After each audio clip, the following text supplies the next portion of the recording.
hu hu hu hu hu Allahu hu apa ini? Ini apa ini? Ini kalau zaman Umar sudah diketuk semua kepalanya ini. Ngarang-ngarang gitu kan. Ngarang-ngarang gitu kan. Bagaimana hukumnya yang tidak jelas? Ya. Tidak ada hukum yang tidak jelas. Hu apa maksudnya hu kan? Dalam bahasa Arab itu ada singkatan, tapi singkatan yang bisa dipahami. Ada singkatan banyak kok. Bismillahirrahmanirrahim disingkat jadi basmalah. Alhamdulillahirabbil alamin disingkat jadi hamdalah. La haula wala quwwata illa billah disingkat jadi hauqalah. La ilaha illallah disingkat jadi tahlil. Ya. Ada singkatannya. Ketika Anda diminta membacakannya, singkatan dibaca utuhnya. Bapak Ibu sekalian, kita akan memulai acara kita supaya Allah turunkan rahmatnya. Mari kita sama-sama bacakan basmalah. Basmalah. Tidak. Bismillahirrahmanirrahim. Singkatan. Jelas maknanya. Ya.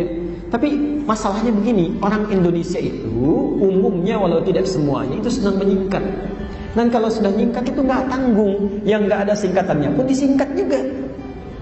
Contoh, kami saat kuliah di Timur Tengah di sana, kalau olahraga misal main bola ya, itu orang Afrika itu sering protes. Isyahadike katanya. Kenapa? Gimana? Antum tuhibbun al-ikhtisar. Kalian suka menyingkat-nyingkat katanya. Emang kenapa? Kita main bola minta oper. Kalau orang Arab sih minta lengkap. Muhammad dipanggil Muhammad. Wazir, oper. Ya Andi, oper. Orang Indonesia enggak. Muhammad, mad. Wazir, oper. Ali, li. Doni, ni. Adi, di. Itu semua disingkat. Ya. Bahkan ketika Allahu Akbar, Allahnya dibuang, sisanya hu-nya. Itu enggak ada singkatannya. Ya. Sayyidi disingkat jadi Sidi, ada Sidi Ahmad, Sayyid Ahmad, Tuan Ahmad, Mr. Ahmad. Tapi Sayyidati itu nggak ada singkatannya. Disingkat oleh orang Indonesia Siti, nggak ada singkatan. Siti Aisyah, Aisyah nggak pakai Siti loh. Siti Khadijah nggak pakai Siti. Oh hati-hati nanti ditanya salah arah lagi. Ya, Masya Allah. Jadi hemat kami, wallahu a'lam, saya tidak tahu apa maknanya, tapi menurut saya kalau bisa menyebutkan kalimatnya dengan utuh itu lebih baik dibandingkan disingkat-singkat pada yang tidak ada singkatannya. Ya. Misal dia ingin zikir, menyingkat di qul huwallahu ahad disingkat jadi hu, itu tidak jelas menurut saya. Ya, walaupun Anda paham apa yang dibacakan, tapi nanti menjadi tidak jelas di dalam pandangan orang yang mendengarkannya. Ya, ini sebaiknya dibacakan dengan baik dan jangan tolong cari alasan. Ya. Biasanya begini, ada orang-orang yang saking diberitahu dengan jelas, saking ingin mempertahankan kebiasaannya, kadang-kadang balik menyalahkan. Anda kan baru belajar, belum paham. Bukan baru belajar, Nabi aja yang paling paham nggak pernah menyingkat begitu. Pernah nggak ada zikir dari Nabi misalnya? Temukan satu hadis saja, jangan banyak-banyak. Ya, jangankan yang sahih, yang palsu aja. Yang palsu ada zikir menggunakan kalimat Allahu disingkat jadi hu. Hu akbar disingkat jadi bar. Misal ada nggak? Satu hadis aja. Kalau ada, saya orang pertama yang akan mengamalkan. Jadi kita masuk ayat yang unik. Musa itu tak kayak itu. Kamu jangan pernah ragu atas pertemuan Musa dan Rasulullah Muhammad SAW. Waqatil takoya lan teman-teman nate ketemu sapa Musa lan Nabi Muhammad Lailatul Isra ing dalam malam napa Isra. Mulane kita kudu ngaji. Niki dohire ayo aneh.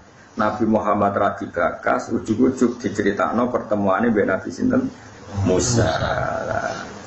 Kenapa ulama maknani demikian? Nabi Muhammad disebut iku aktor utama makhluk sing digagas Allah. Mergo Quran turun ning Kanjeng Nabi Muhammad. Lan ra perlu marjek. Gak perlu napa? Marjek. Wong lakone kok butuh napa? Marjek. Oh ya ono protes. Ora Nabi Muhammad ra disebut ning ngarepe udah dirujuk. Disebut ra disebut Quran turun ning sapa? Ning Kanjeng Nabi napa? Muhammad. Wong lakon dilebokno koyo gak trimo. Bocah kok gobloke ngono. Paham ya? Kowe aja melok goblok ngene iku, paham. Ada ibu ora paham dadi menisan. Lah ya temriki agak ana tentang Nabi Muhammad, tapi jujuk fala takun fi miryatim bil liqa'i wa qadil taqaya lailatal Isra. Maknane sinten? Nabi Musa nate ketemu Nabi Muhammad di malam napa? Isra. Lah ya miliko iki kan gak sedurunge gak ana bakas tentang sinten? Kanjeng Nabi Muhammad. Tapi ki omong ngene ku keliru, wong Quran ora bakas Nabi Muhammad. Lah bakas sapa? Bakas Parme wah aneh. Mung karuan Quran turun ning sinten? Mulane domir khusus Allah mbek Kanjeng Nabi ora usah marjek. Mergo Quran iku ya lakone nek ora Allah ya Kanjeng Nabi. Aman delok wae kul huwallahu ahad saja gua rujuke ning ndi. Lho ning apa? Lan di marjeke ning arep ra. Bocah kok ngaji ra khatam. Nah Allah be Rasul ora butuh marjek. Ya wong ku roh-roh dhewe napa? Wong ad-domir fit domir ku ning ati. Ngono ora usah roro-roan pokoke. Jadi misalnya kowe kesem-sem mbek cawe itu. Terus ujung-ujung muni dia itu ya maksudnya balik sing mbok sem-semi ora usah rujuk. Wong ya ora karepe tentang cah iku. Muni dia iku. Mulane kabeh Allah ning gone wali-wali mau disebut hu. Mulane ana toreko satoria iku wiridane hu. Manane fa'lam annahu la ilaha illallah. Lahu iku dhamir sa'an rujuke ning Allah. Oleh muni ra Allah tapi hu. Lha disebut fausribat makna domiris sani wong sing wis parek pangeran iku wis atine campur be domir sa'an domir sing balik ning Allah Subhanahu wa taala. Nang lapangan nang hafu.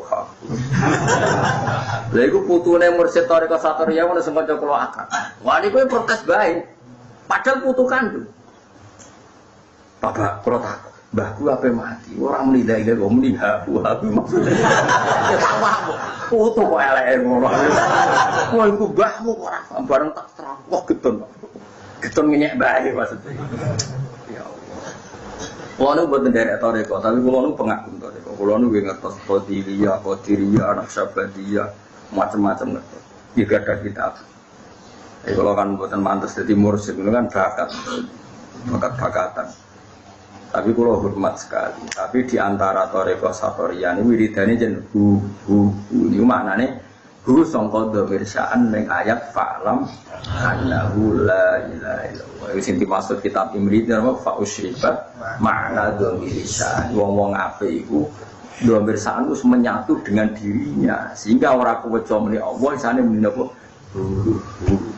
Iku jenenge fa usyribat makna dhamir sya'an.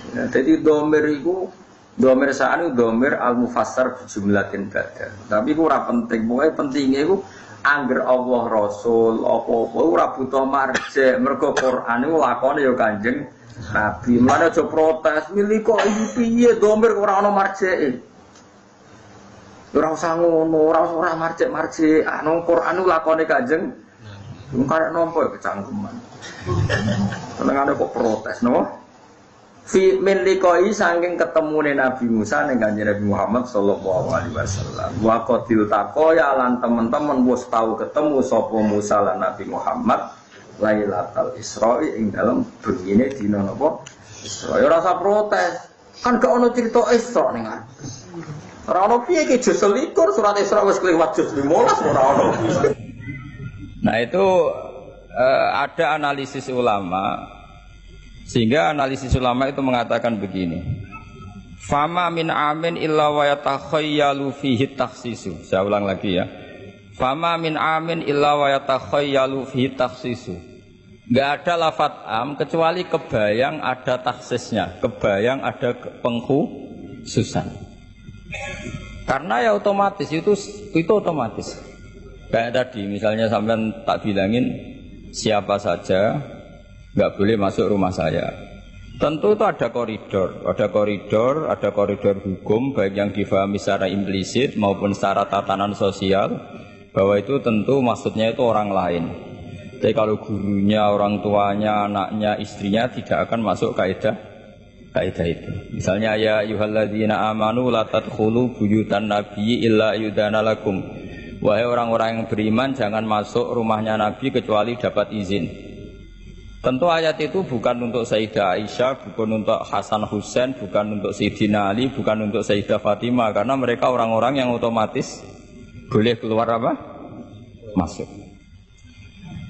Makanya itu nggak gampang ya, menyimpulkan hukum dari Al-Quran nggak gampang. Misalnya gini, wa ahallallahu al-bai'a, Allah menghalalkan jual beli.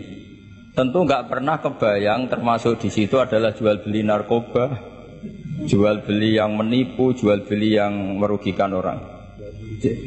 Jual beli ini yang parah lagi ini, provokator ini. Jual beli wong wedok kan. Itu. Nah, nggak bisa kamu nerjemah gini, Allah menghalalkan jual beli apa saja. Karena apa saja ini bahaya untuk kasus-kasus yang diharamkan Allah Subhanahu wa ta'ala. Nah, pengecualiannya gimana caranya? Imma pengecualian cara berpikir gini, yang dihalalkan Allah pasti yang baik.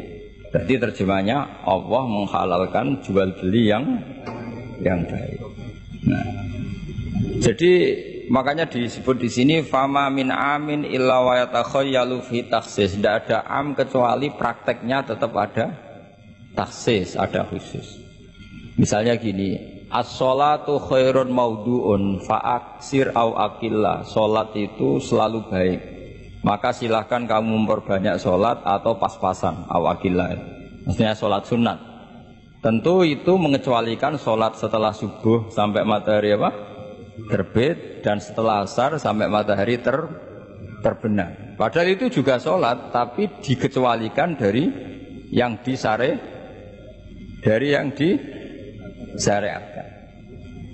Misalnya Nabi zaman Sugeng sering ngendikan kamu boleh sholat di belakang siapa saja yang muslim.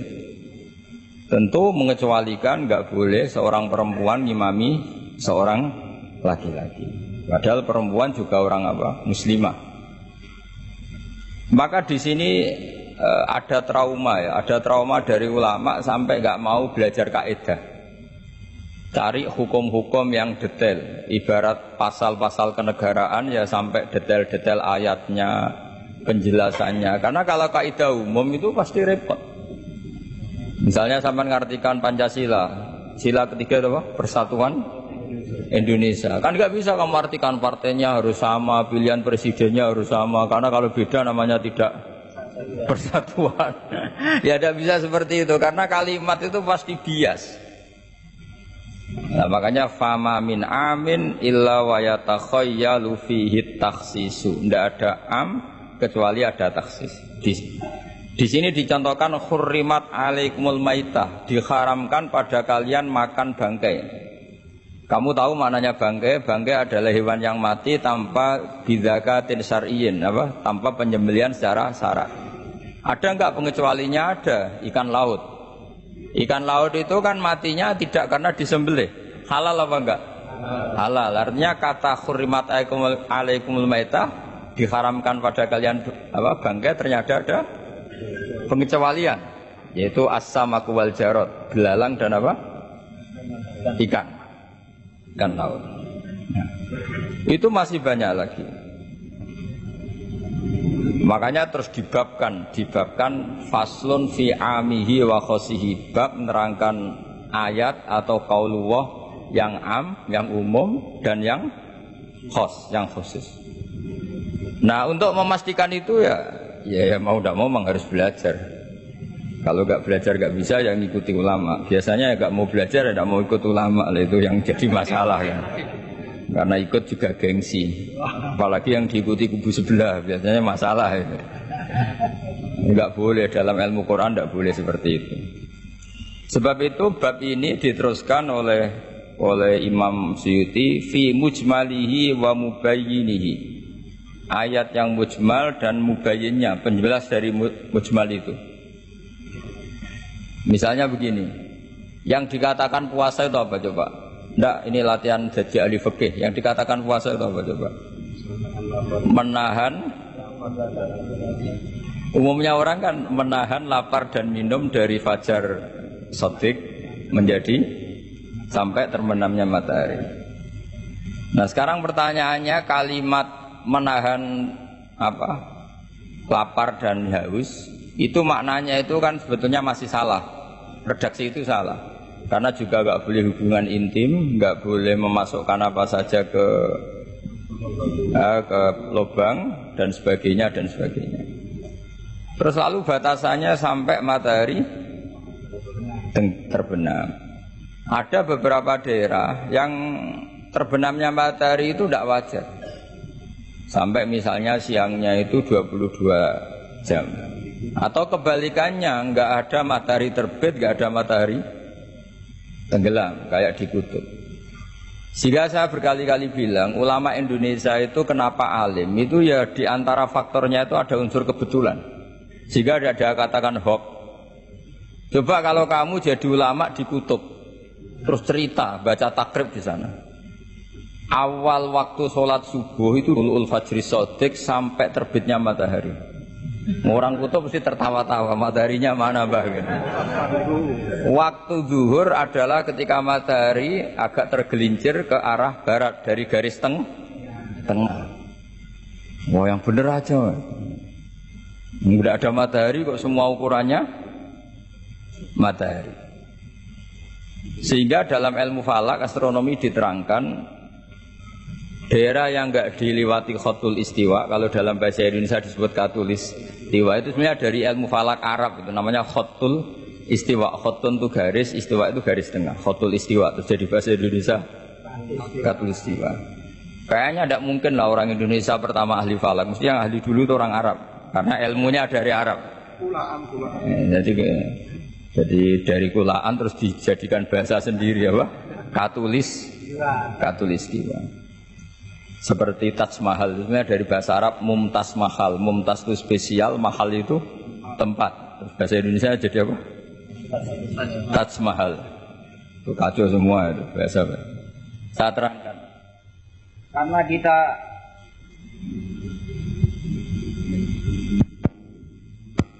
Karena kita ngaji di Indonesia, kebetulan Indonesia termasuk daerah yang dilewati apa? Katulistiwa, sehingga waktu kita normal trennya ya 12 sama berapa?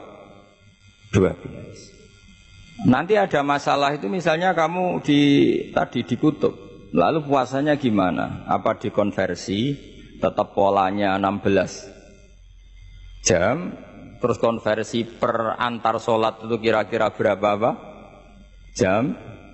Taruh saja misalnya kamu sudah zuhur jam 12, ya trennya asarnya ya jam 3. Kan nggak mungkin habis zuhur jam 12, asarnya jam 1.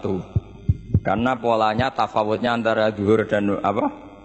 Asar itu 3 jam. Setelah zuhur sama apa asar sama maghrib polanya juga 3 jam. Maka yang seperti ini mau tidak mau harus ada pengecualian. Ketika Rasulullah misalnya ngendikan waktu asar itu khina yakunu dhillusya mislahu terus waqalilan misalnya. Waktu asar dimulai apa? Dhillusya mislahu. Jadi kalau sesuatu 1 meter bayangannya 1 meter. Lah pas lebih sedikit itu berarti sudah waktu asar, kan gitu ukuran dulu kan nggak pakai jam. Ya. Terus habisnya waktu asar setelah matahari terbenam. Tentu dawuhnya Nabi seperti itu momentumnya di mana? Di daerah yang dilewati khotul istiwa. Karena yang tidak dilewati khotul istiwa tidak ngalami ada matahari terbit, terbenam dan zawalus syamsi. Makanya tadi itsma min amin illa wa yatakhayyalu fi takhsisu, tidak ada am, tidak ada kaidah umum kecuali sebetulnya pasti ada khusus. Ya kayak tadi. Mas kowe kepen opo ae tak dukung. Wah, contoh ya aku yo pengen wayo wis taqabbala wa minkum taqabbala kari. Padahal kalimatnya apa? Apa saja. Tapi jangan lagi-lagi tentang itu. Kamu enggak bisa bantah, kan apa saja. Oh, dasar orang goblok kok pahaman kan mesti gitu, malah masalah besar itu. Sehingga di Quran itu selalu ada seperti itu. Misalnya ya sama lah, misalnya nikahi perempuan siapa saja yang kamu cintai. Ya tentu cinta yang kamu cintai itu tidak memasukkan ibu dan adik, karena itu mahram apa? Pasti ada, orang pasti paham. Boleh menikahi perempuan siapa saja yang kamu cintai, asal muslimah, asal sholat. Secara kaidah asal muslimah asal sholat kan memasukkan ibu dan saudara kandung atau adik kandung. Tapi kan nggak kebayang dalam nikah seperti itu. Jadi otomatis ada istisna. Makanya ini perlu dicatat ya. Makanya jangan sering dalil ayatnya begini berarti memasukkan apa saja, tidak bisa. Itsma min amin illa wa yatakhayyalu fihi takhsis. Nggak ada ayat umum kecuali prakteknya ada takhsis, ada kekhususan. Jelas ya? Apa saja. Misalnya gini, bohong itu haram. Ya pasti tidak semuanya. Ada bohong itu wajib. Ada perempuan dikejar-kejar sama begal mau diperkosa, terus sembunyi di rumah kamu. Kamu wajib jujur apa wajib bohong? Wajib jujur apa wajib bohong? Wajib bohong. Kalau kamu jujur namanya kebodohan.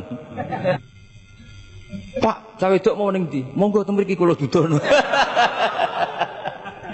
Itu tidak jujur, itu goblok gitu.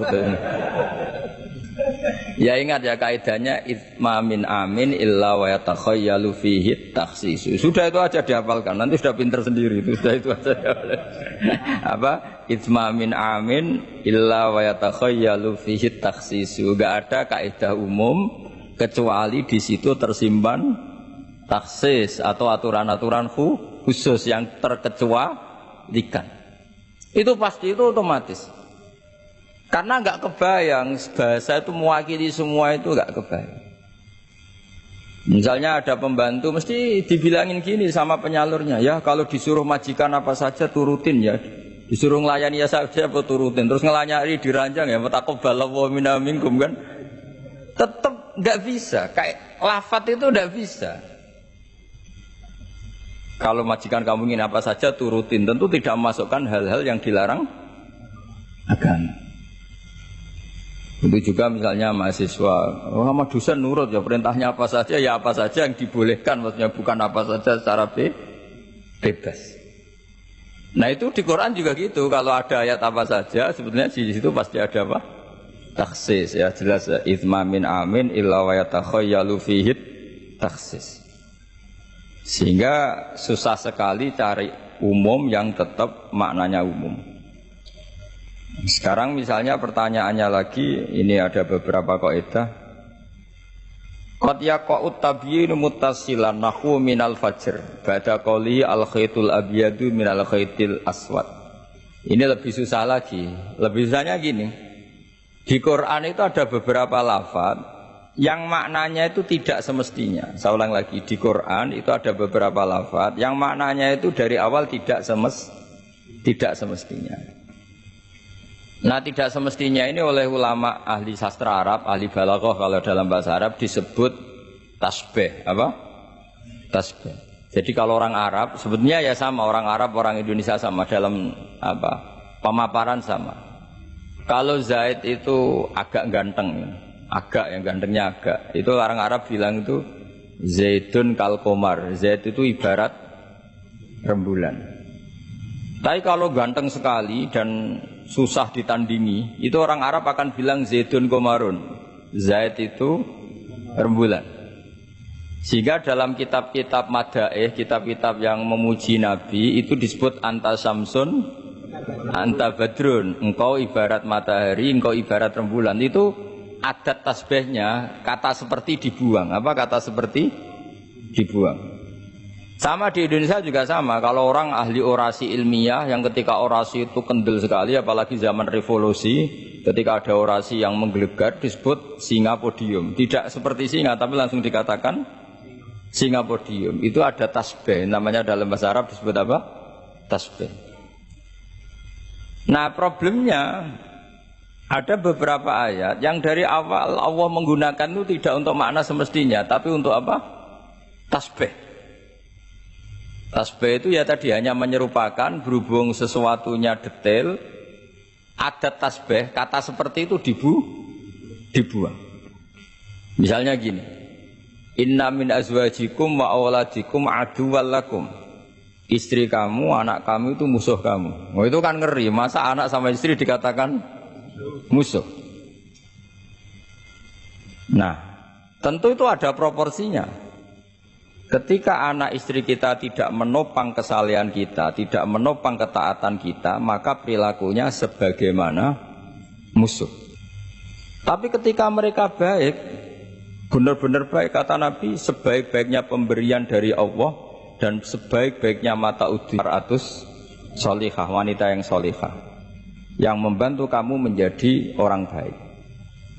Artinya apa? Ada proporsi perempuan digelari musuh, distatuskan musuh, ada proporsi di mana perempuan berstatus pembela atau penopang ketaatan. Ya sudah seperti itu. Nanti kalau baca Quran, baca hadis seperti itu. Di mana wanita dipuji maknanya kayak apa, ketika dikritik maknanya kayak apa. Lelaki juga gitu sama. Sehingga banyak ulama yang merumuskan hubbul mal misalnya, mencintai harta. Itu hukumnya gimana? Ya kalau untuk kebaikan ya baik, kalau untuk keburukan ya buruk. Nah, makanya innama amwalukum wa auladukum fitnah. Harta kamu, anak kamu itu ujian. Nah, ini penting sekali dikenalin sehingga Quran itu tidak saling bertabrakan.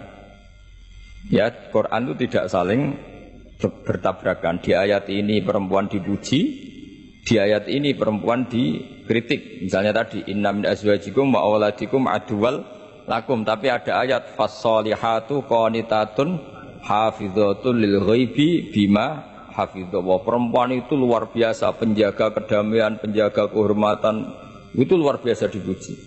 Ya tentu dalam konteks yang layak dipuji. Kalau sedang dikritik ya dalam konteks yang layak dikritik. Artinya pujian ini bukan cek kosong tanpa pengecualian, dihujat atau dikritik juga tanpa cek kosong tanpa pengecualian. Lagi-lagi kaidahnya itsma min amin illa wa yatakhayyalu fihi takhsis.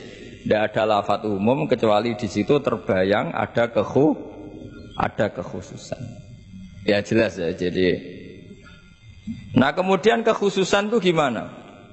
Kalau dalam ilmu fikih disebut menghilangkan masodak. Masodak itu pokoknya ini tak pakai bahasa asli ya, biar nanti habis ngaji itu keren. Ini pasti pakai bahasa asli yang di usul fikih. Masodak itu satu nama yang mencakup sesuai kriteria definitif lah kalau dalam bahasa inteleknya ini. Misalnya gini, ini coba pegangin. Ini yang dikatakan tangan ini sampai ini kan, ini semuanya tangan. Nah ini namanya mujmal. Kata Rasulullah misalnya kalau kamu wudu, basuhlah tangan kamu. Tapi secara sanad kita sampai Rasulullah basuh tangan itu sampai sini saja. Ya kan? Itu di bab wudu. Sampai siku saja. Tapi sikunya terbasuh loh ya. Jelas ya. Padahal ini juga tangan. Tapi di bab qat'u yadis sarik, di bab memotong tangannya pencuri, wasariqu wasariqatu faqta'u aydiyahuma. Orang kalau mencuri dalam ajaran Islam atau negara Islam dipotong tangan. Segini apa hanya segini? Sampai gelang kaki apa mata ini namanya? Pergelangan apa sampai sini? Pergelangan. Padahal kalimatnya ya faqta'u aydiyahuma, maka potonglah tangannya.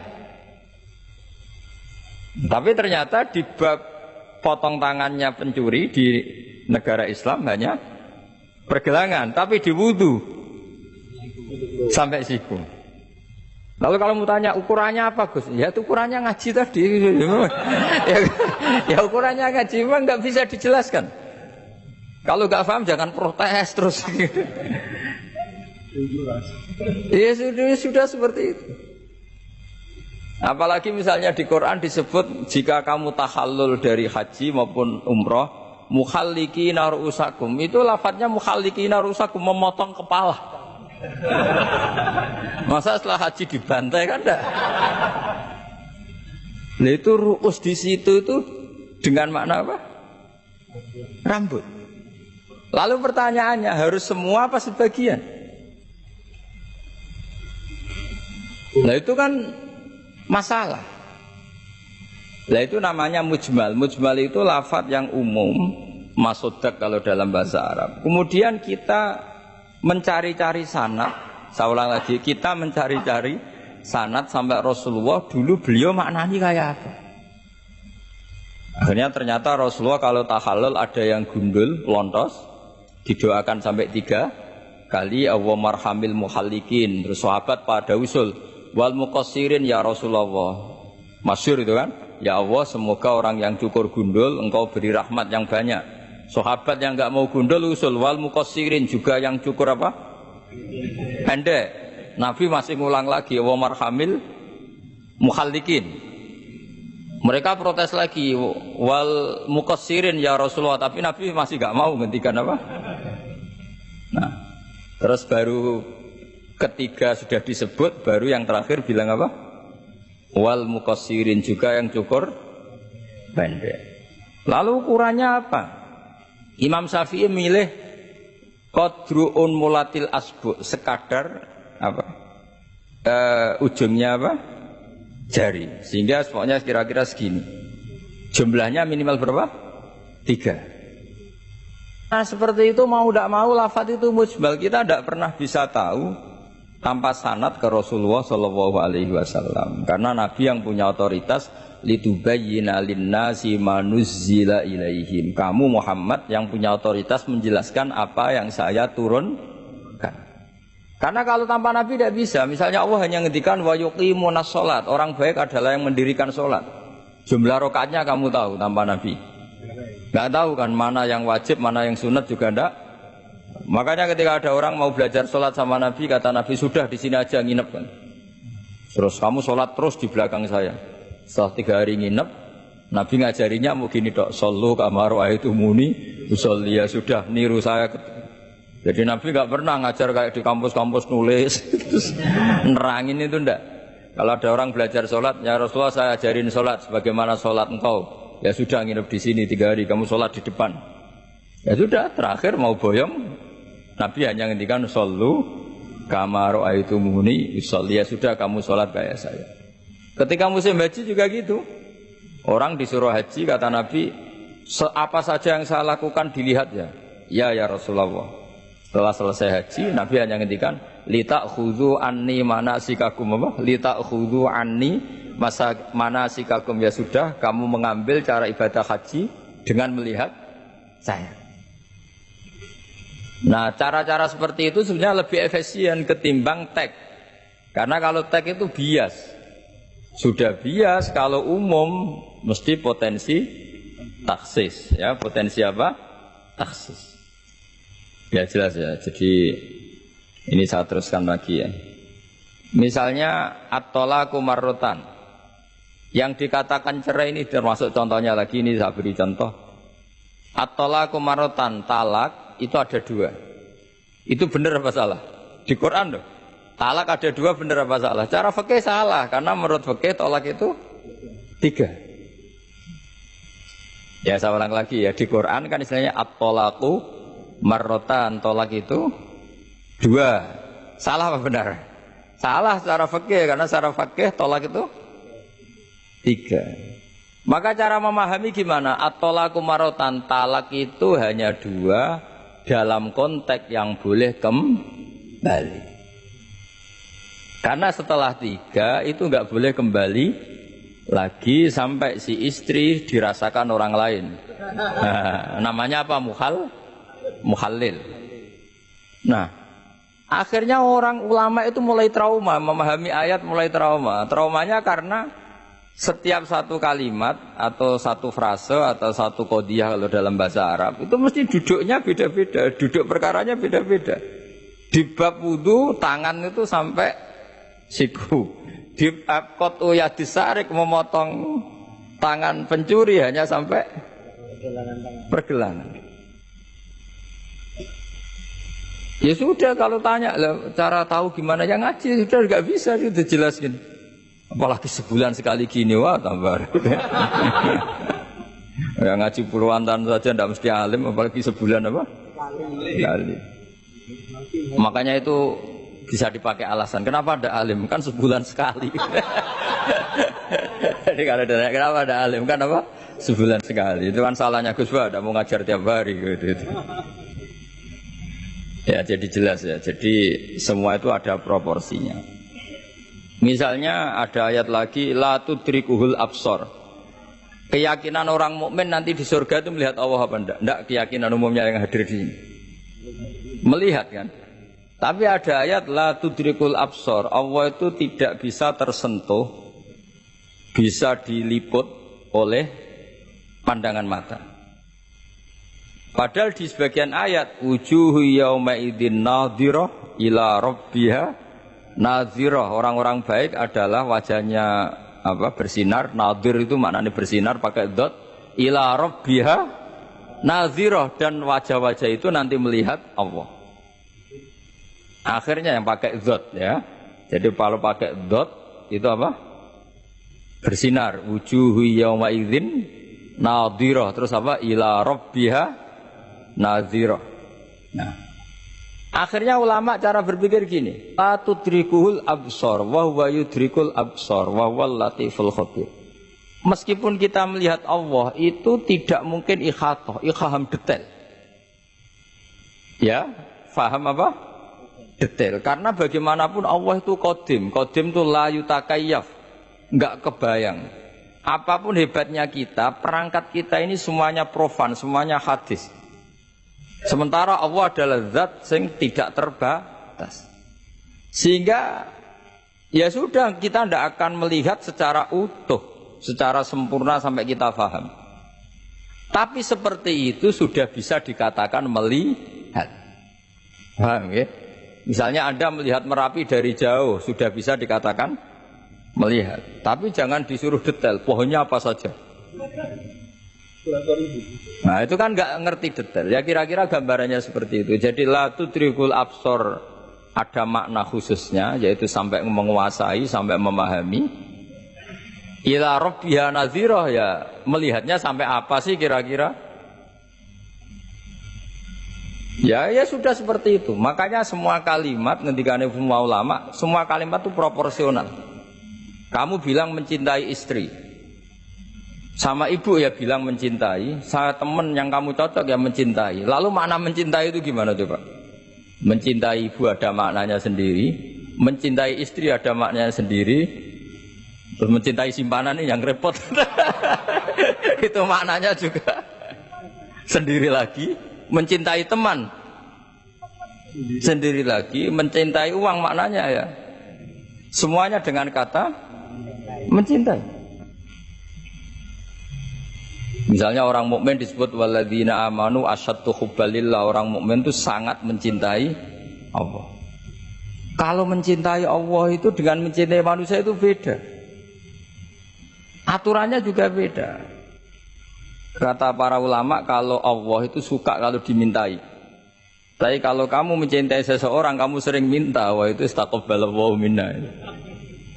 Jadi Allah itu suka Allahu yakhdobu intarok tasu'alahu wa banu adama yakhdab. Jadi Allahu yakhdob intarok tasu'alahu. Allah justru tersinggung kalau orang yang mencintai dia kemudian tidak sering-sering minta. Tapi kalau Bani Adam semakin sering dimintain malah nafsu ya, malah tersinggung, malah capek. Jadi sama-sama kalimatnya juga mencintai. Nah bayangkan Quran itu seperti itu. Min awali hatta akhiri, lafaz ini semua proporsional. Semua itu proporsional. Sehingga cara maknani gimana ya tadi, ada am, ada khos, ada mujmal, ada muqayyad. Makanya kita akan selalu berdebat, misalnya ya selalu, saya ulang lagi, selalu berdebat. Madhab kiblat itu sebetulnya harus persis apa enggak? Ya tadi saya seperti ngaji saya kemarin. Kalau dalam konteks Indonesia asal kelihatan ke barat ya sudah keceluk madhab apa?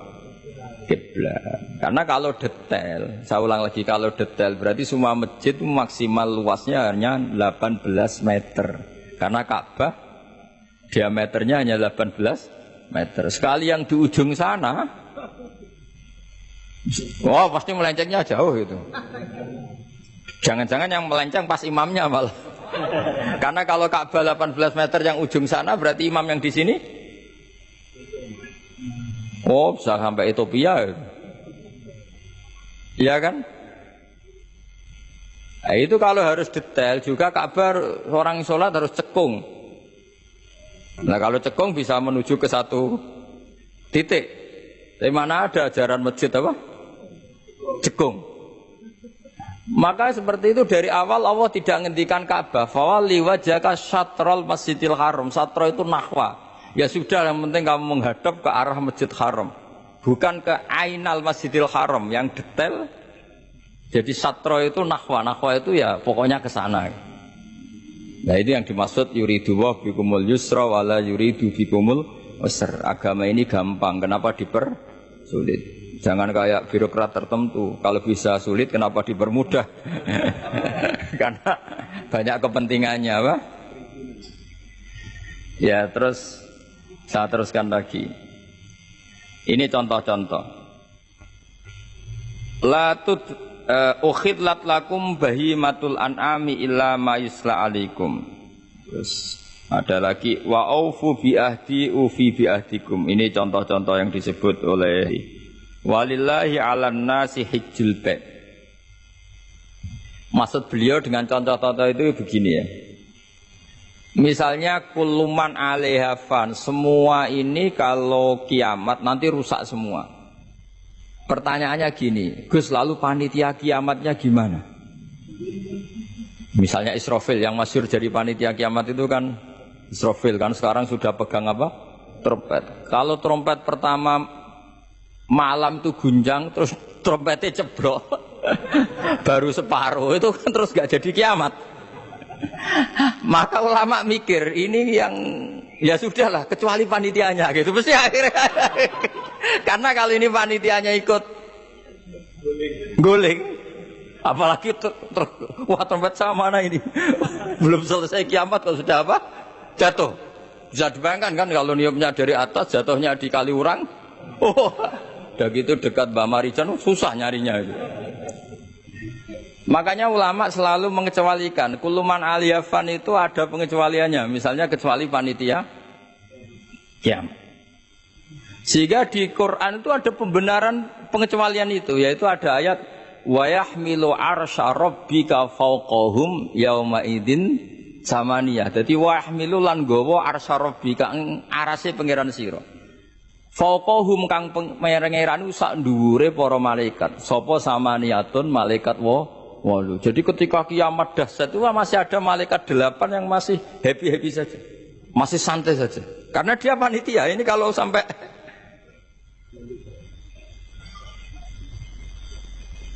makanya masyhur. Ya, itu kan jadi yauma idzin wa yahmilu arsya rabbika fawqahum yauma idzin. Di hari kiamat itu ada malaikat yang masih enggak rusak, yaitu termasuk 8 malaikat panitia apa? Kiamat. Maka Israel itu, semoga ikut ngaji di sini Israel itu kacau. Kacaunya itu dia tahunya itu terlambat, masyhur itu. Setelah orang mati semua nanti di kiamat, kamu sudah tidak tahu, sudah mati. Ini saya tahu ya di kitab. Setelah mati semua, Allah tanya, Israel sudah mati semua, sudah Gusti, sudah semua, sudah. Masih satu, mana Gusti tak coplok nyawane katanya. Kamu katanya. Wah setelah itu Israel sudah cabut sendiri nyawa kamu. Itu kesakitannya Masya Allah. Tapi dia sekarang belum tahu. Kalau itu sakit belum tahu. Sekarang itu belum tahu. Makanya semoga dengarin supaya tahu. Warang sakit terus gimana sakit Gusti, sakit sekali. Terus tapi dia itu nanti nyesalnya nanti. Sekarang belum tahu. Makanya terus masih main cabut aja itu. Jadi malaikat Israel ya itu tadi. Maka tetap ada pengecualian. Karena kalau nggak ada pengecualian kita kiamat semuanya rusak lalu. Nah terus ulama menambahkan lagi surga dan neraka. Surga dan neraka itu juga termasuk ketika kiamat tidak ikut rusak. Karena kalau rusak, lalu nanti orang-orang ini ditampung di mana? Kamu tahu kan para nabi sekarang posisinya di mana? Surga. Para syuhada. Kalau ini ikut rusak, konstruksinya kan kacau semua. Jadi para syuhada, utamanya para nabi kan dijamin sudah di surga sekarang, enak-enakan, serba nikmat. Kemudian ada kiamat, gempa hancur lagi. Berarti kalimat surga enak-enakan kan keliru. Maka ada pengecualian lagi, termasuk surga dan neraka. Lah itu fama min amin illa wa yatakhayyalu fihi takhsis. Ya, jadi makanya ini pentingnya ngaji ulumul Quran ya. Bagaimanapun UI itu didirikan para ulama dulu. Mulai dari ulama NU, Muhammadiyah semuanya ikut mendirikan apa? UI. Dulu yang mendirikan ya Kiai Haji Wahid Hasyim, Mas Mansur dari Muhammadiyah, semuanya ulama. Harusnya sekarang ya selalu punya ulama, harusnya. Kalau tidak bisa harusnya ya akhirnya ngontrak ulama, lucu kan ulama. Ulama kok kontrakan itu kan aneh. Bisa dokter. Makanya harusnya itu punya kader sendiri. Ini yang guru-guru VAI ini yang wajib itu. Insya Allah gitu. Ya saya teruskan lagi ya.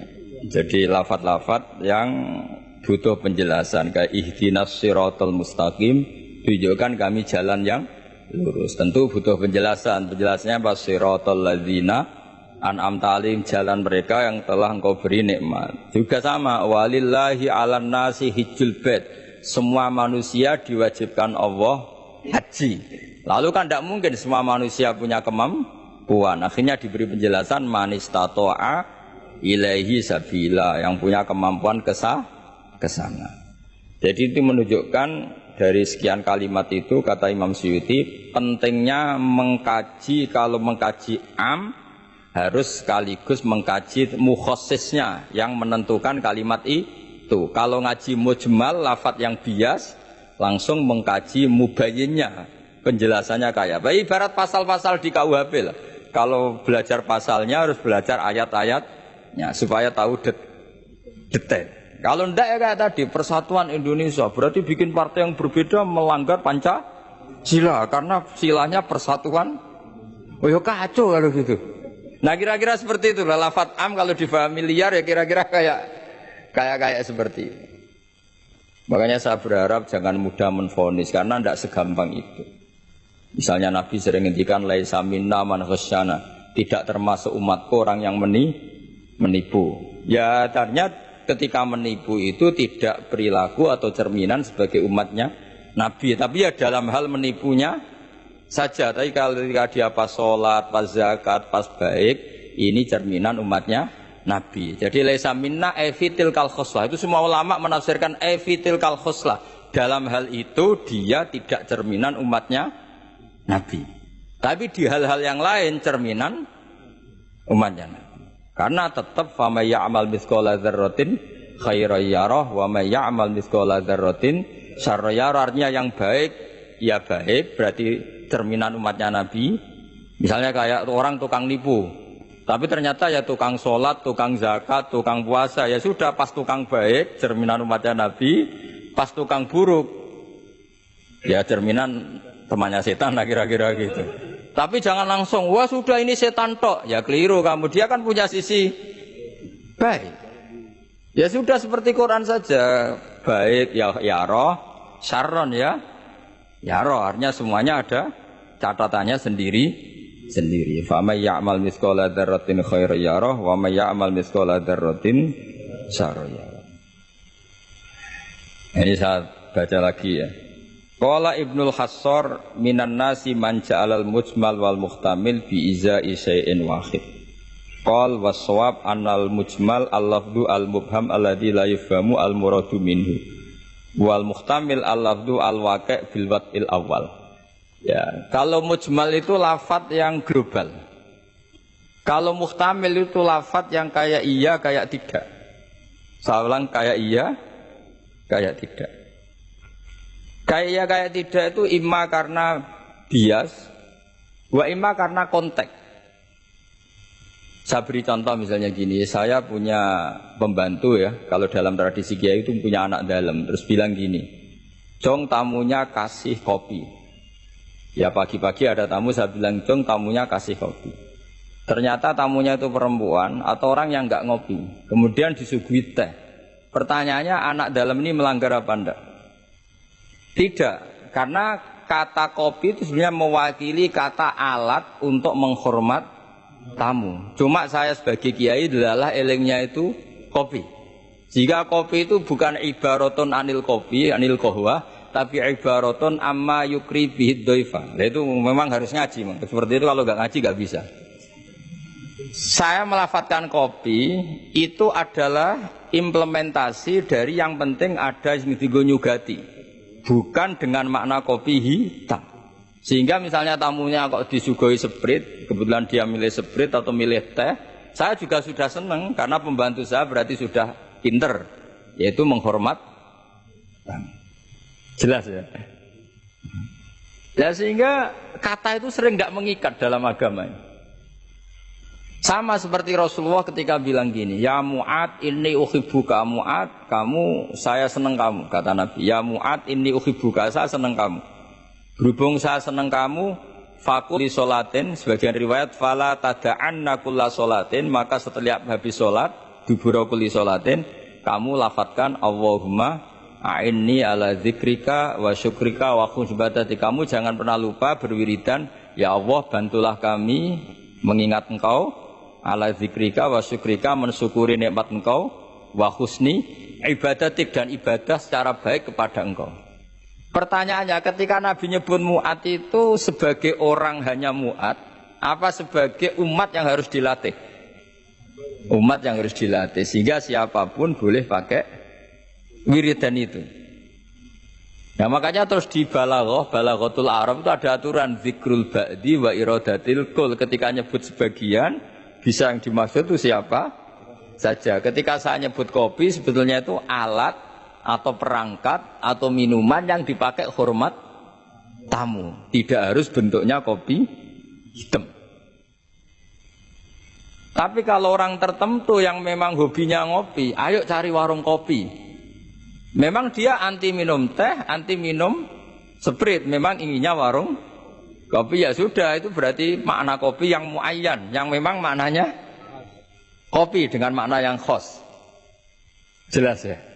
Nah bayangkan Quran dan hadis itu potensi seperti itu ada. Makanya potensinya itu lafadz itu muhtamil, bisa iya, bisa tidak. Nah di sini ini pentingnya ngaji. Jadi sehingga ketika Allah ngendikan rijal sekalipun, lelaki, kadang maknanya memasukkan perempuan. Misalnya gini, kalau kamu ngaji ilmu nahwu, hudal lil muttaqin, alladzina itu jamak untuk lelaki atau perempuan? Alladzina, lelaki. Tapi Quran itu untuk lelaki, tok apa lelaki dan perempuan? Dua-duanya. Tapi Allah ngendikan alladzina yu'minuna, bukan allai yu'minna, bukan pakai redaksi perempuan.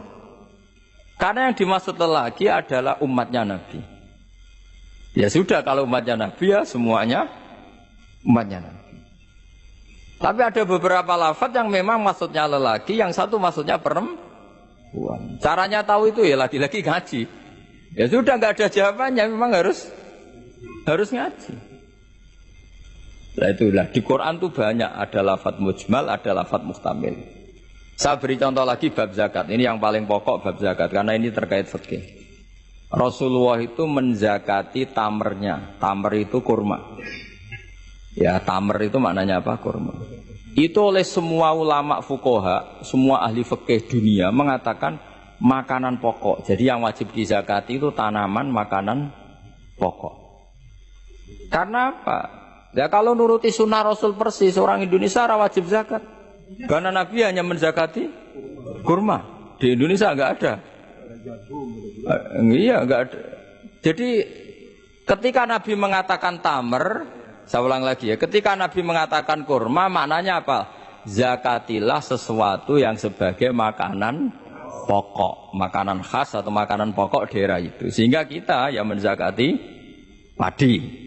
Paham ya? Orang tertentu kan gandum. Sama seperti cung nak pedui tamu sarungan gitu. Ternyata sarungnya itu basah. Wah, daripada basah katokan cekak ya, tidak seperti itu. Sarung adalah ibaratun pakaian yang dianggap sopan dalam tradisi santri. Ketika sarungnya basah, penggantinya juga celana, jangan celana pendek. Karena kalau celana pendek tidak mewakili kesopanan. Jadi kalimat itu bisa diganti, cung nemuin tamu dengan kesopanan. Di antara gambarannya pakai sarung, maka sarung bisa diganti celana. Tapi nggak bisa diganti celana pendek, karena itu nggak cerminan sopan. Sama, cung tamu saya kasih kopi, tentu bisa diganti teh, diganti sprit. Paham ya? Tapi nggak bisa diganti toa, paham ya? Karena itu nggak cerminan, jenisnya terlalu jauh, apa? Jenisnya apa? Terlalu jauh. Ya, jadi ini jelas ya. Jadi kalimat-kalimat itu potensinya mujmal, potensinya itu muhtamil atau muhtamal. Wal farqu bainahuma annal musmal yadullu ala umurin ma'rufah wal lafdhu mustarakun mutaraddidun bainahuma wal mubham la yadullu ala amrin ma'rufin ma'al qat'i bi anna syari' lam yufawwid li ahadin bainal musnad bi khilafil muhtamil atau muhtamal. Jadi ya seperti itu semua. Saya contohkan yang gampang itu yang fikih saja ya. Misalnya orang disuruh sholat. Sudahlah kamu sholat saja. Ya tentu kalau waktu zuhur pikiran pertama itu ya sholat zuhur. Kalau waktu asar itu ya asar. Jangan pepeh kalimatnya gini.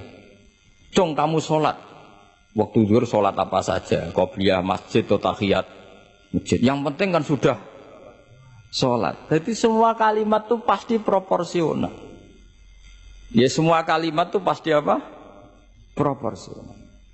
Jika pertanyaannya secara fikih, kalau kita harus madhep kiblat dan sholat harus bergantung matahari, maksudnya Nabi ya tentu daerah-daerah yang ada mataharinya. Maka kalau yang nggak ada mataharinya, ada ketentuan lain yang nanti ikut menginduk yang ada apa matahari. Karena setiap hukum pasti ada muqtadul halnya, ada proporsinya. Makanya kata ulama fikih itu misalnya begini lagi, tak contohkan yang fikih aja yang gampang karena itu keseharian kita. Sholat itu batal dengan makan. Kalau kamu sholat makan batal enggak? Batal. Itu satu upo sudah batal enggak? Sudah kan? Itu bahasanya sholat batal bil akli dengan makan. Sekarang kalimatnya tak ganti. Cung hormatilah tamu dengan ngasih makan. Satu upo cukup apa satu pir? Sama-sama kalimatnya makan.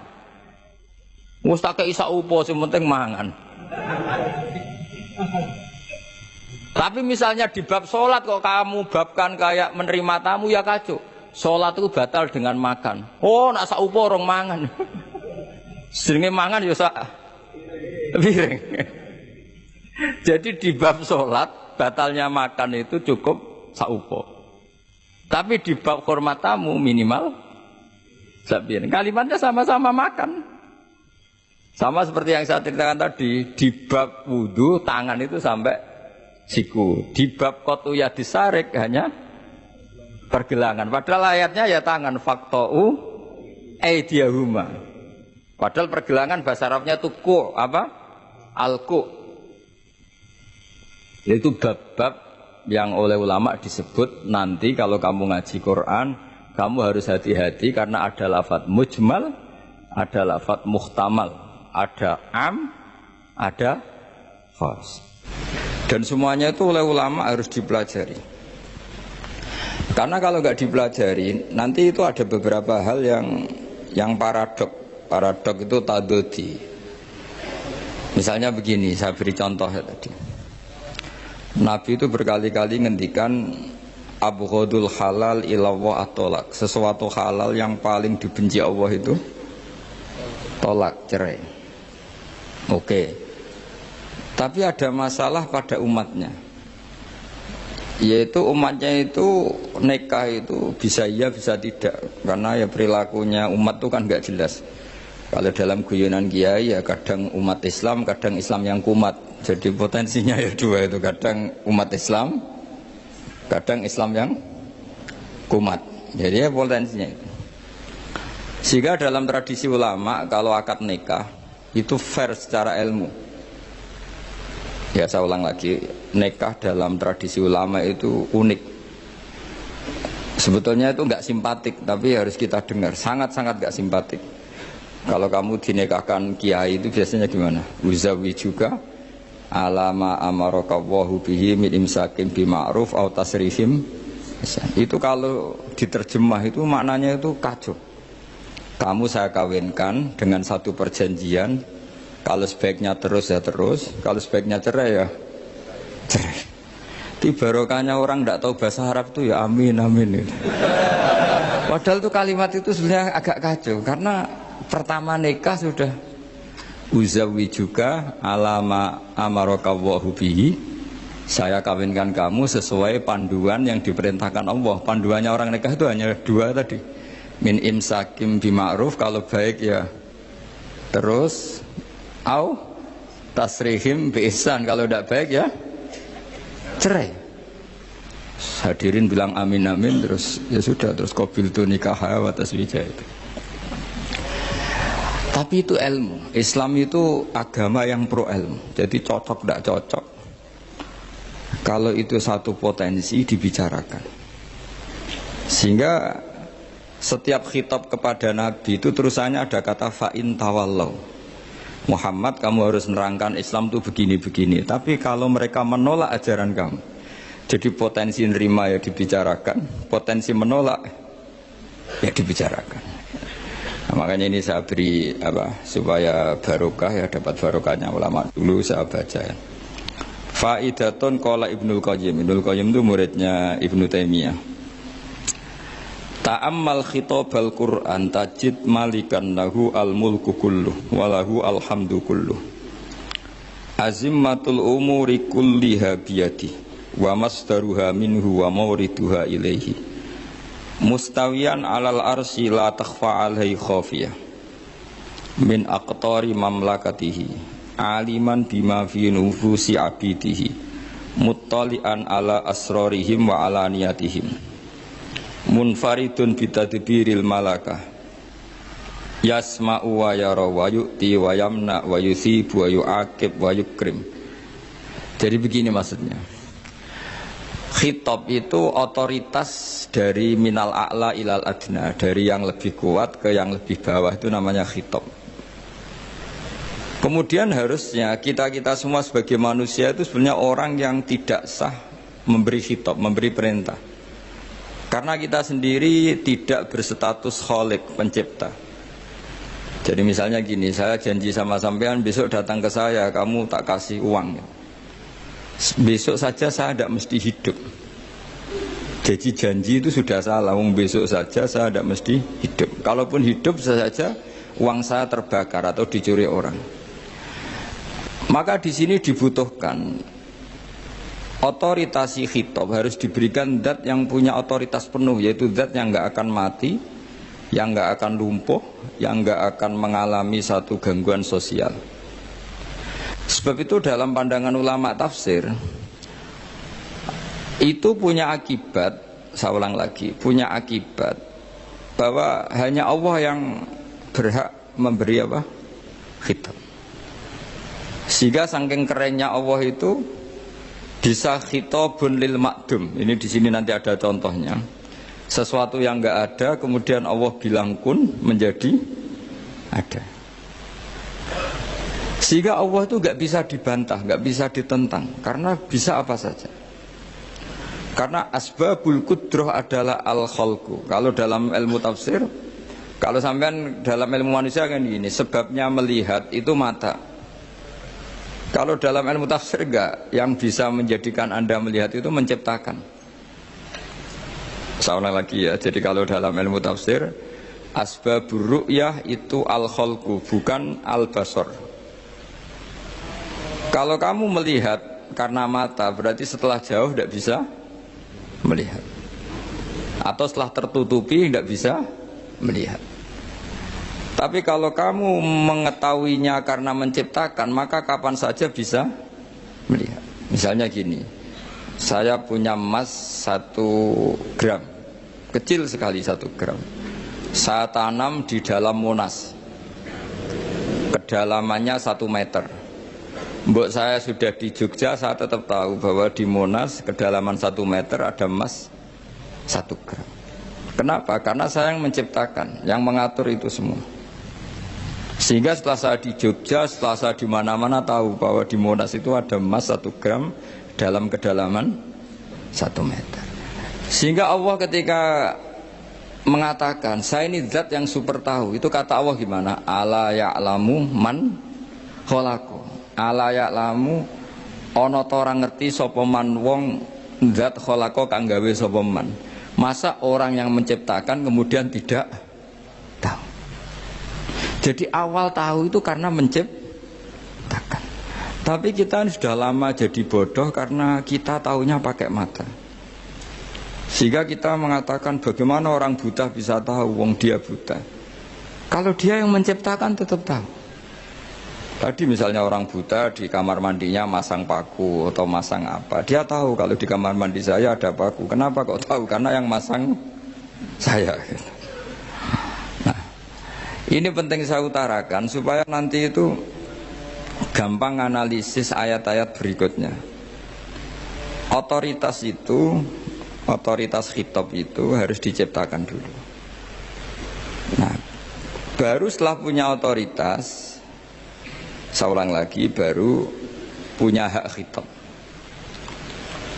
Nah sekarang enggak, para raja, para presiden, para dosen, para kiai itu sering melancarkan khitab, sementara dia enggak menguasai apa yang akan terjadi. Makanya Allah mengkritik kabura maktan indallahi antaqulu ma la tafalun. Itu salah besar ketika kamu seakan-akan memegang otoritas pada sesuatu yang sebenarnya kamu tuh enggak pernah melakukan, enggak pernah ikut menciptakan. Misalnya jongko nak nurut aku sebenarnya mesti uripmu kepenak.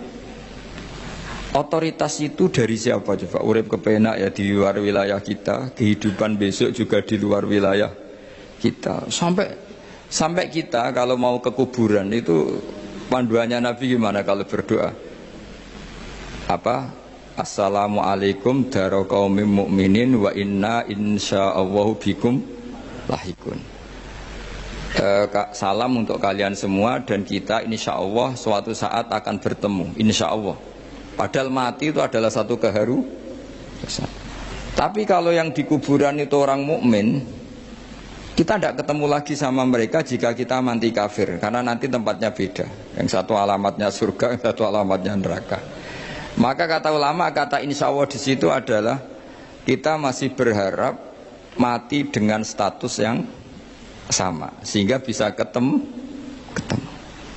Jadi itu artinya gini, di selain Allah itu bilang janji, bilang khitab tuh nggak sah. Dulu kan Nabi Muhammad SAW itu saking yakinnya setiap problem itu ada malaikat Jibril datang, saking yakinnya. Suatu saat ada orang Yahudi tanya, Muhammad, kalau kamu Nabi betul, beritahu kami tentang Dzulqarnain, beritahu kami tentang Ruh, beritahu kami tentang Luqman Al-Hakim. Nabi karena reputasi hariannya dipandu Jibril bilang, ya sudah besok datang lagi ke sini tak jawab. Ternyata Jibril nggak datang, padahal semua ditunggu lama nggak datang sampai utusan. Padahal yang tanya orang Yahudi yang sukanya bully Nabi, lama agak datang, lama-lama protes, Jibril ini gimana, saya dalam keadaan tertekan malah tidak datang Jibril dengan tanda kutip nyalah, yaitu ada ayat wala taqulanna li syai'in inni fa'ilun dzalika ghadan illa ayyasha. Jangan katakan besok bisa melakukan sesuatu tanpa mensandarkan itu semua kepada kekuasaannya Allah Subhanahu wa ta'ala. Akhirnya semenjak itu Nabi mensyariatkan kalau kamu janji harus mengatakan insya Allah.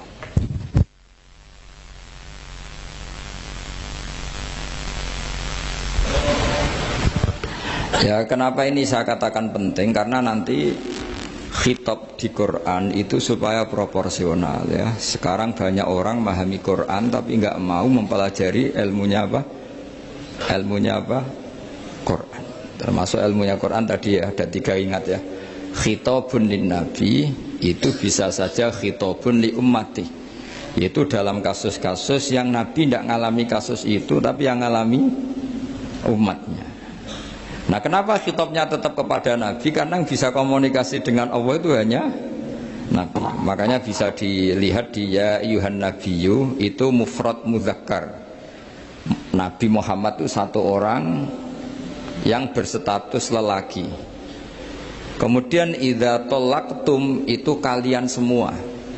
Harusnya kan kamu, karena dari satu orang ke satu orang. Tapi ini enggak. Wahai Nabi, jika kalian umatmu gitu. Jadi karena yang alami tolak itu umatnya.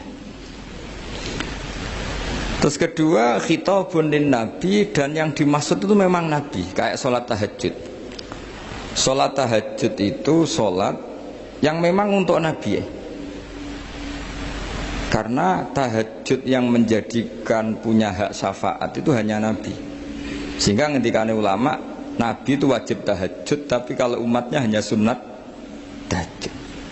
Jadi Nabi itu termasuk ya kelebihannya sekaligus bebannya wajib apa?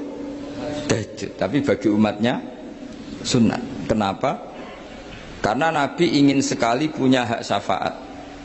Kemudian sama Allah diberi instruksi, diberi syarat, wa minal laili fatahajjat bihi nafilatallak asa ayyab'atsaka rabbuka maqama mahmuda. Muhammad, kalau malam kamu harus tahajud supaya kamu nanti diberi hak syafaat. Itu kalau umatnya tahajud nggak boleh sampai diteruskan ayat-ayat ayat asukah, karena kamu tidak punya hak syafaat. Disyafaati saja tidak mesti. tapi Nabi harus tahajud supaya punya hak apa? Dan perlu dicatat syafaat itu hadisnya sahih semua, di Bukhari ada, di Muslim ada. Cuma orang berlebihan cara menolak syafaat atau mengimani syafaat. Ada yang berlebihan ngimani sampai tidak pernah ngamal baik, mentang-mentang nanti dapat syafaatnya Kanjeng Nabi. Ada yang nggak percaya syafaat, itu ya kebablasan juga, padahal itu ada di hadis sahih semua cerita syafaat. Itu khitabun Nabi, dan yang dimaksud memang Nabi. Sehingga umatnya tidak wajib tahajud, tapi Nabi wajib tahajud. Terus ketiga, khitabun lin Nabi sekaligus khitabun li ummati. Itu yang dimaksud di hadis Arba'in Nawawiyah, wa inna wa ta'ala amaral mursalin bima amaral bil mu'minin, atau dibalik amaral mu'minin bima amaral bil mursalin, dibolak-balik sama. Yaitu para nabi ya dikhitabi memakan sesuatu yang thayyibat. Para orang mukmin juga kena khitab memakan sesuatu yang apa? Thayyibat. Ini sama. Jadi ya ini ada tiga berarti ya, khitabun lin nabi, tapi yang dimaksud umatnya. Khitabun lin nabi yang dimaksud adalah nabi saja. Terus ketiga, khitabun lin nabi yang dimaksud plus umatnya.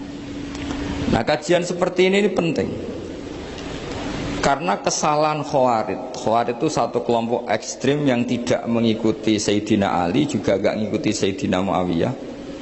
Tidak mengikuti Ali, juga gak mengikuti Muawiyah. Disebut Khawarij. Khawarij itu jamaknya Kharijah. Dia keluar dari pikiran ala Sayyidina Ali, juga keluar pikiran dari Muawiyah. Di sini disebut dia khurut dari kata Khawarij.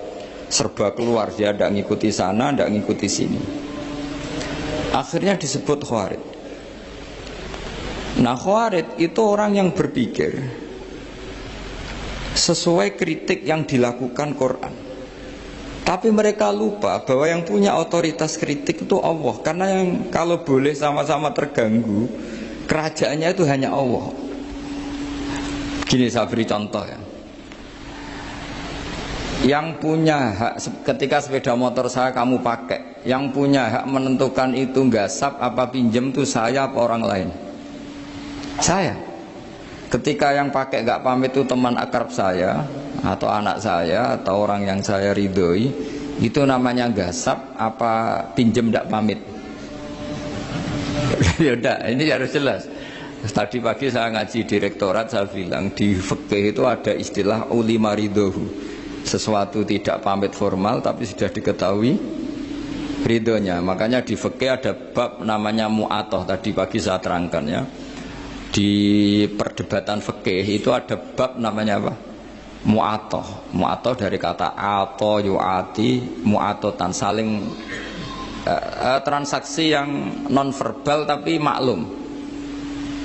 Ya seperti kalau kamu marung itu contohnya, kalau kamu marung di kantin terus makan gedang goreng, itu nyuri apa beli? Coba jawab saja. Kalau dikatakan beli kamu belum bayar. Kalau dikatakan nyuri terang-terangan. Coba kalau mbak-mbak milih mana? Itu nyuri apa beli? Kalau beli belum bayar. Kalau nyuri kok terang-terangan ya. Enggak nyuri apa beli?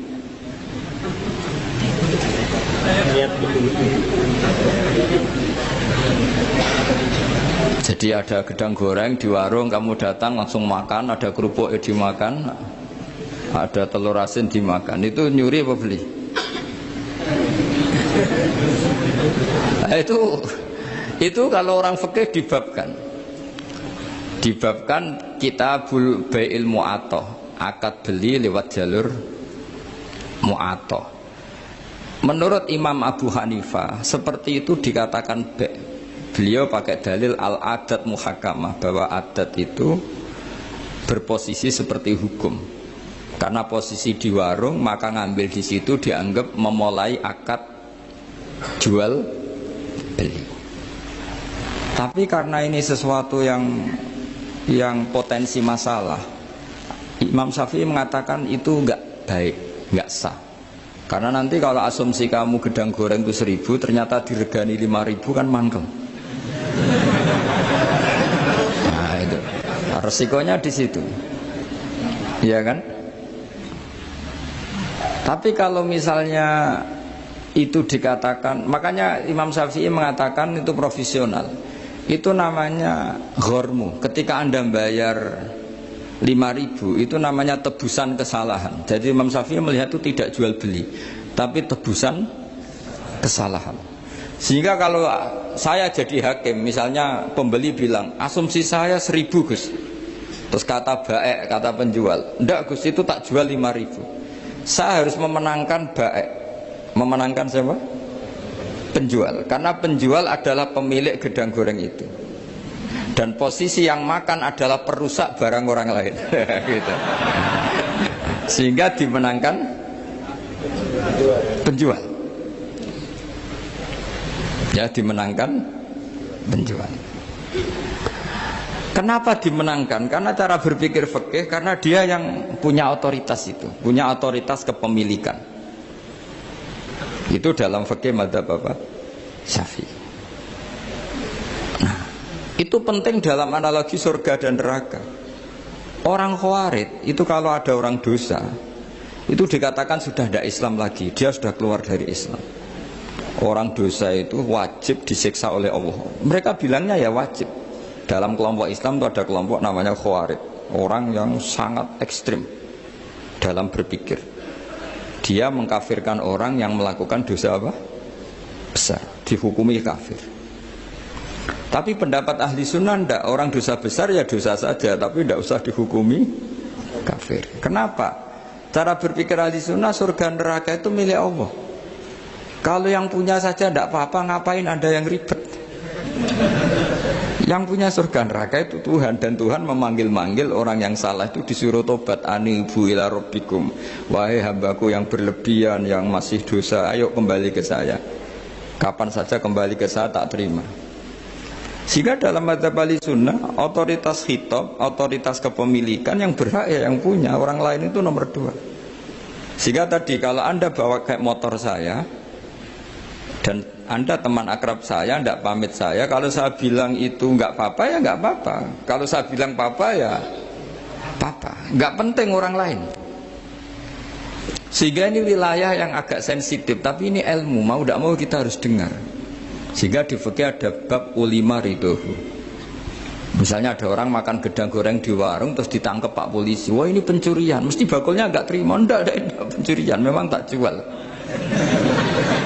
Nah, yang kasus begini, ini yang kasus. Ini mungkin kasusnya anak-anak yang masih kos atau masih mahasiswa. Warung kantin dijaga ibu-ibu. Ada anak makan lahap, dikira belinya cash.